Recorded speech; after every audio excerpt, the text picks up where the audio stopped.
Christmas is a time of year when you see your friends and family and sometimes have to grit your teeth and bear with some relatives you don't necessarily get on with. But if you think you've got it bad, try being a member of the royal family.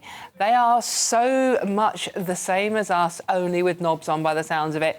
There are reports that King Charles would regret inviting the Duke and Duchess of Sussex to Sandringham for Christmas, amid reports that Prince Harry and Meghan Markle would not decline an invitation. OK, joining me now is the former royal correspondent at The Sun, Charles Ray. Hello, Charles. Thank you very much for joining us. So what's going on here, then? So you think if they were invited, they'd go? No, I don't, actually.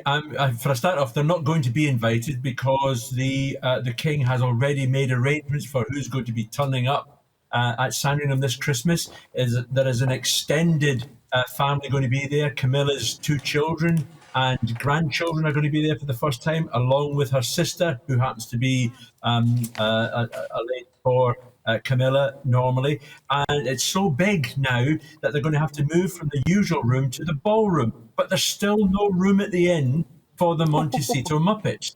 Now, what is incredible about this is that they let it be known that they would accept an invitation, given everything that's gone on just lately, the book, the Oprah Winfrey, the slagging off of continuous slagging off. And King Charles has quite rightly said, I think I'm going to regret doing it because he can't trust his son. More importantly, he can't trust his daughter-in-law. And now we hear today's news that this new book by Omid Scobie, Endgame, which is going to be published on Tuesday and has been serialised in Paris Match. Unfortunately, most reporters in this country have got translators, and it's been filling the newspapers because in it we've got certain revelations, one being that Meghan says she's never going to set foot in England again. He's also saying that the real reason she didn't turn up to the coronation is she didn't want to get back into the royal soap opera, as she said. Remember, she said, I'm only staying behind because of the kids and everything else. Absolute tosh. Now, Omid Scobie, who wrote Finding Freedom and denied that there was any help from Meghan and Harry on that book, then forced to admit Meghan had helped in some way, is now saying exactly the same thing, as are Harry and Meghan. But where did Omid Scobie get all this great information? He certainly didn't get it from the palace.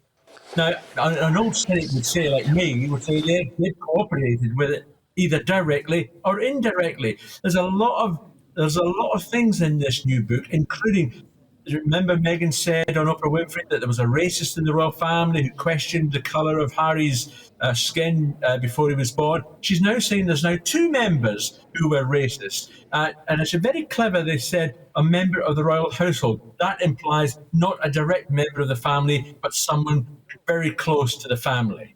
Who knows? And she also wrote a letter to the King, then Prince Charles, naming the 2 people.